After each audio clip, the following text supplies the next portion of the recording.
For 1,000 years, kings and queens of Europe had absolute power. But absolute power corrupts absolutely. Greed, revenge, sex, madness, witchcraft, murder. Every monarch had their royal secrets.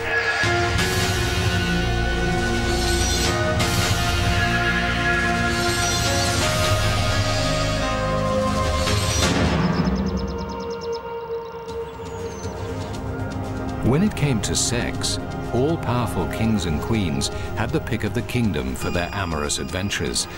But even royals were made fools of by love. England's Henry VIII destroyed Anne Boleyn, the woman he once loved. Prince George and Princess Caroline were a public tragicomedy, and French King Louis XV paid the ultimate price for his wandering eye. They were all consumed by lust.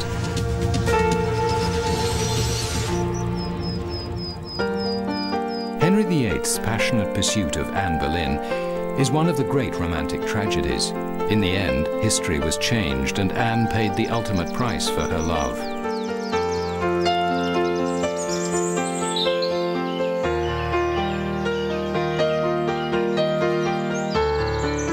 It was here, at Hever Castle in Kent, that a young woman first toyed with the king and ended up playing with fire.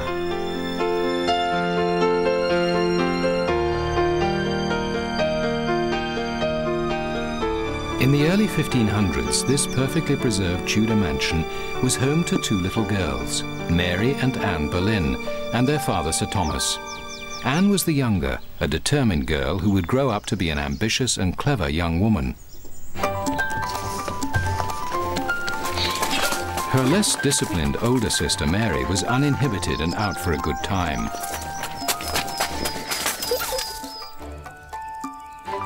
Sir Thomas, whose grandfather went from humble beginnings to become a wealthy Lord Mayor of London, was a social climber who wanted to move his family even further up the social ladder. He was determined to see his children enter the royal court and rub shoulders with the most powerful people in the land.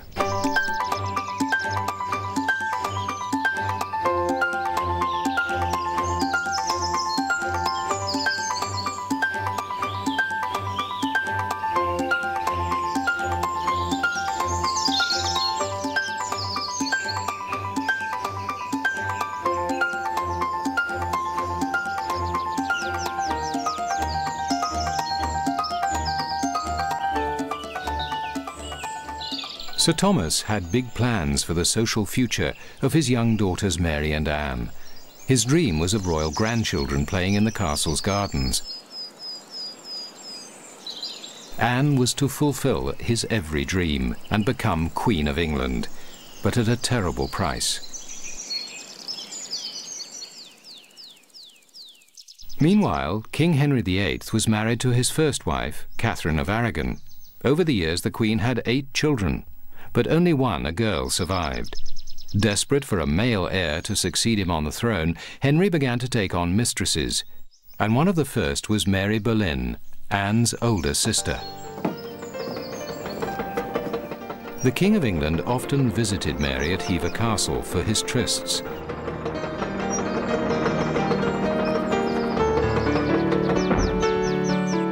But in 1525, Henry VIII laid eyes on her 25-year-old sister, Anne.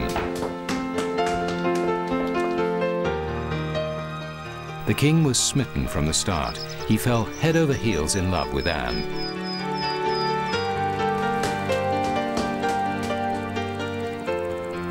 Though no great beauty, Anne was said to have eyes which could entrap and bewitch. Used to having his way with women, the king moved quickly to capture Anne and count her as his latest conquest. But Anne was no easy prey and played hard to get. The game of love was joined. To bring her closer to him, Henry appointed Anne maid of honor to Queen Catherine. Anne's calculated response was a provocative promise of delights to come. Love letters between Henry and Anne still exist and show the chase was not going to be easy. The warrant of maid of honor induces me to think that your majesty has some regard for me, since it gives me the means of seeing you oftener and of assuring you by my lips, which I shall do at the first opportunity, that I am your Majesty's very obliged and obedient servant without any reserve. Henry was excited, unaware of how his long, extraordinary pursuit of Anne's favours would lead him to change his country forever. The more Anne withheld her favours, the more love-struck the king became. Conveniently forgetting he was still a married man, Henry promised he would at least be faithful to Anne. He wrote, "I beseech you now, with all my heart, to let me know your whole intention as to the love between us two. For more than a year I have been struck with the dart of love, and am not yet sure whether I shall fail or find a place in your heart and affection. If it pleases you to play the part of a true, loyal mistress and friend, and to give yourself body and heart to me, I promise to take you for my only mistress, casting all others out of my thoughts and affection, and serving only you." In her response, Anne made it clear she was not settling for second best. Your wife I cannot be, both in respect of my unworthiness, and also because you have a queen already. Your mistress I will not be. Headstrong and wise to the nature of men, Anne knew just what to do to arouse the king's passions. She refused to give herself to Henry. Though the king was raging with lust, she wouldn't allow Henry to touch her. No matter how much the most powerful man in England begged and beseeched, Anne resisted for 6 years. Her terms were simple: no crown, no sex. Henry's hunger for Anne drove him to drastic measures. He sought a divorce from Catherine, but the Pope refused it. So Henry took a step which would alter the course of British history. In the most dramatic act of his reign, Henry removed his kingdom from the Pope's jurisdiction and put himself at the head of his own church, the Church of England.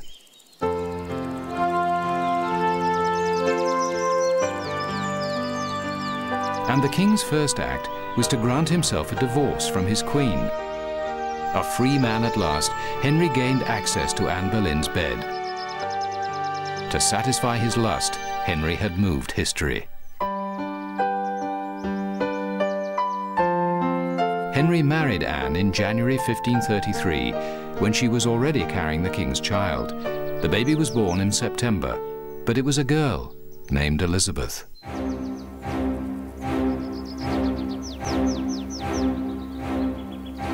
Henry had mortgaged the nation's soul for Anne's love, but he still needed a son. The new queen suffered 2 miscarriages and a stillborn child.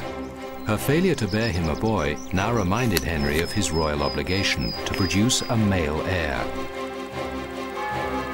The king's romance with Anne cooled, and he consoled himself with the company of a new woman, Lady Jane Seymour. As he had done to his ex-wife Catherine, he appointed his new romantic interest as maid of honor to Anne. Ready for a new wife, Henry ordered Anne jailed in the Tower of London just 3 years after they married. She was then sentenced to death on trumped-up charges of adultery and treason. Anne Boleyn, Queen of England, remained proudly defiant to the end, as she wrote to her husband during her last days. Let not your grace ever imagine that your poor wife will ever be brought to acknowledge a fault. Never a prince had wife more loyal in all duty and in all affection you ever found in Anne Boleyn.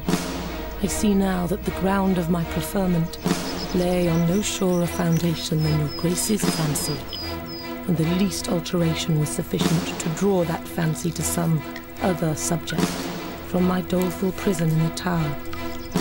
Your most loyal and ever faithful one, Anne. Henry granted his wife a final favor. Knowing English executioners were clumsy, he ordered a swordsman brought from France to behead her. At 9 in the morning on May 19, 1536, the Frenchman severed her head with a single blow and held it up to the crowd. her lips and eyes were seen to move as the crowd, in search of souvenirs, surged forward to dip handkerchiefs in Anne Boleyn's blood. The same day Anne was beheaded, Henry received permission from his hand-picked archbishop to marry Anne's maid of honor, Jane Seymour. He continued his quest for a male heir through 3 more marriages, but sired only one sickly boy who died at 16. Anne's father, Sir Thomas, died 2 years later, never knowing that Anne's child, his own granddaughter, would become one of England's greatest monarchs, Queen Elizabeth I.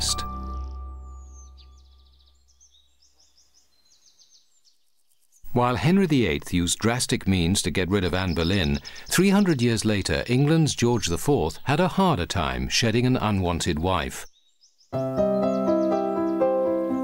His troubles began while he was still Prince of Wales.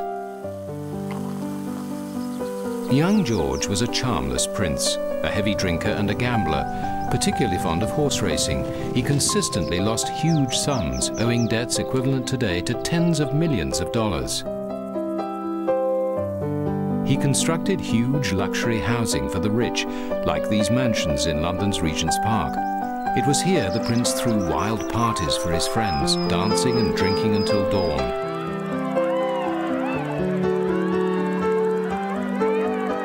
George decorated the exteriors with sensual erotica, some reflecting his preference for older women. The English loathed George for his decadence and indifference to his subjects. His father, the mentally unstable King George III, tolerated his dissolute son until he finally went too far. In 1785, the king discovered his son and heir had secretly married a Mrs. Fitzherbert. Under the Constitution, British monarchs were forbidden to marry Catholics or divorcees, and Mrs. Fitzherbert was both. She could never become Queen of England. The king ordered them to separate. But his son would only comply if his gambling debts were cleared. The nation's treasury was forced to cover the prince's huge losses. His secret marriage was then annulled, and an official marriage was arranged for the prince. His bride was Princess Caroline of Brunswick. Her portrait was sent to George and met with his approval, but court painters often depicted their subjects in flattering ways. George was in for a surprise. The day before the wedding, George nervously awaited his bride in eager anticipation. A woman arrived and headed straight for George. She was introduced as his future wife. Prince George was aghast. She was short, fat, smelly, and ruddy-faced. Though no paragon of beauty himself, the prince recoiled, muttering, "Ah, I am not well. For heaven's sake, bring me a glass of brandy." George remained drunk throughout his wedding day and had to be propped up at the ceremony. Disconsolate, he wept throughout the entire service. On his wedding night, the inebriated George passed out in the fireplace instead of consummating the marriage. In the morning, he dragged himself to Caroline's bed and performed his royal duty for the first and last time. The fertile princess became pregnant after this solo encounter, but within weeks the couple had separated for good. George remarked to a friend, "I'd rather see toads and vipers crawling over me dinner than sit at the same table with her." Cartoonists gleefully rushed to sketch the royal marital farce. George left his wife to return to Mrs. Fitzherbert and a string of matronly mistresses. Spurned by her husband, the vivacious and flamboyant Caroline enjoyed her freedom. She tried on makeup, ate large quantities of onions, and drank brandy.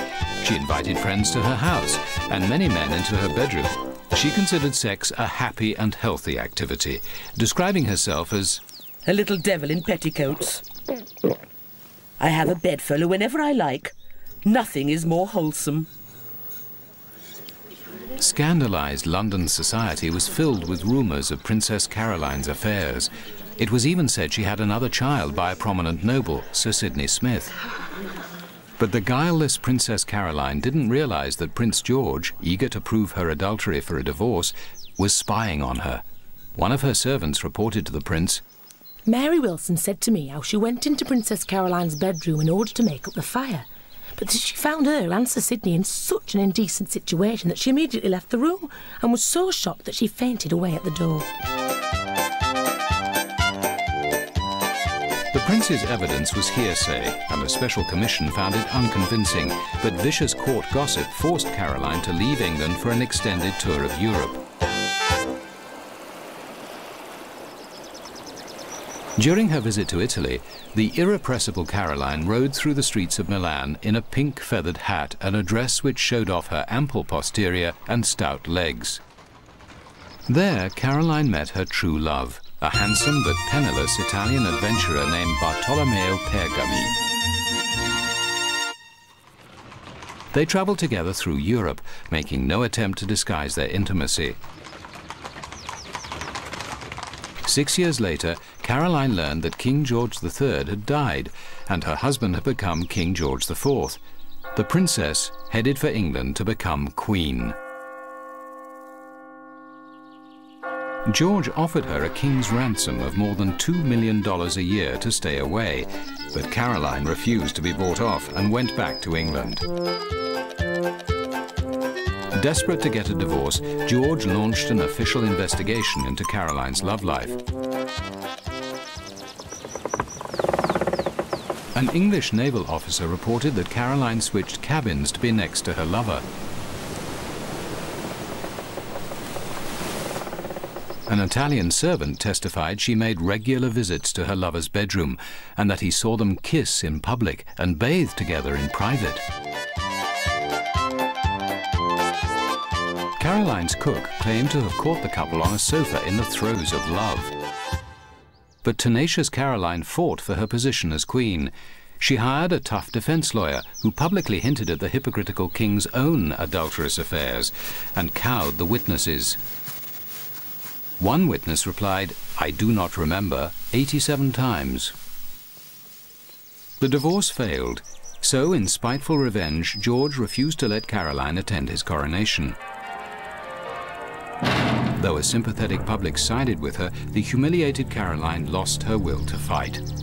A few weeks after the coronation, Princess Caroline, a king's wife but never a queen, died from a blockage of the bowel. She had become a victim of love and social hypocrisy, leaving the equally adulterous king to receive a dispensation to finally remarry his old love, Mrs. Fitzherbert.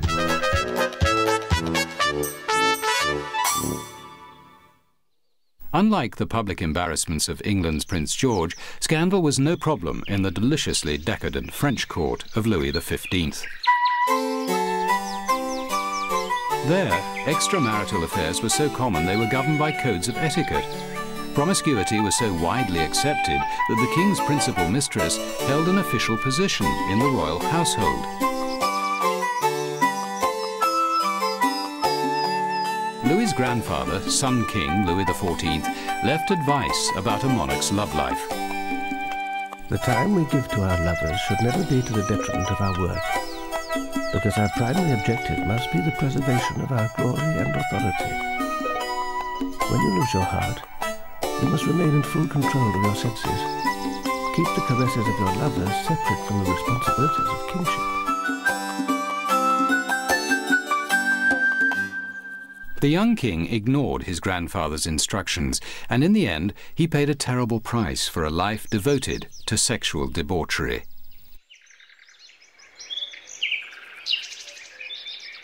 Louis XV, whose reign spanned much of the 1700s, was a sexually voracious monarch. He reputedly had over 100 mistresses and countless fleeting liaisons during his lifetime. His democratic taste in partners included everyone from leading courtiers to the lowliest Parisian street girls.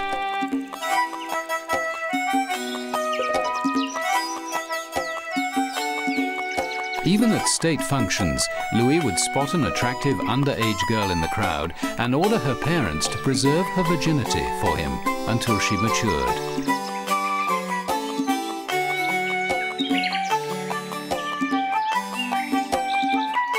king's insatiable appetite needed a full-time valet to audition and procure potential royal bedmates.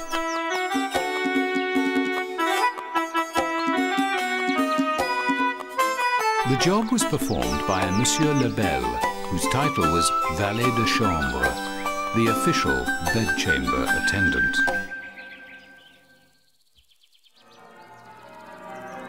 Louis was only 15 when he married a Polish princess.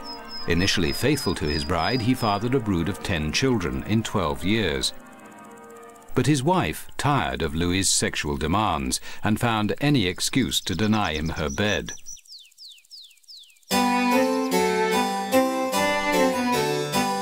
Embarking on a hedonistic lifestyle, Louis was so busy with an endless string of mistresses and lovers, he suspended the official public ritual of retiring to bed to have more intimate time with his conquests.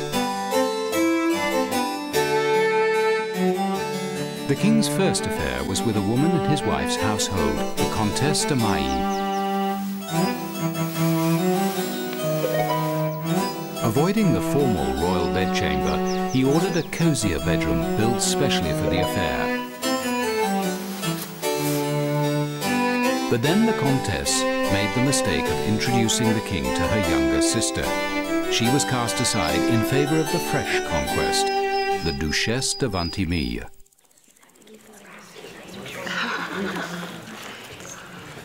The glittering corridors and ornate rooms of Versailles were well suited for furtive love.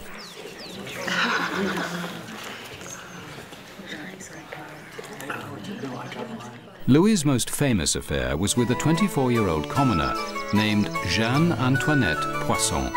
The couple met at a costume ball, where she arrived dressed as Diana the Huntress.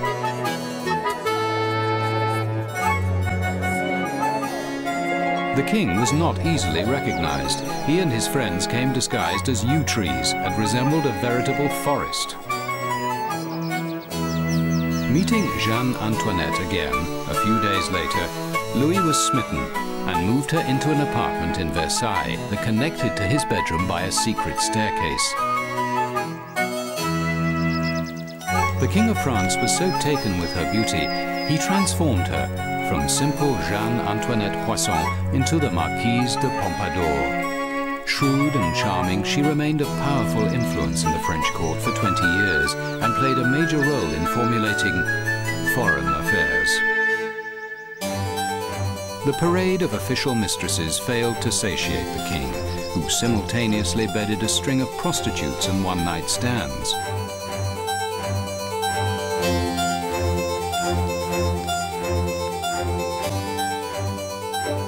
Rumors had it that Louis, accompanied by a pack of hounds, pursued laughing, naked young women through the grounds of Versailles.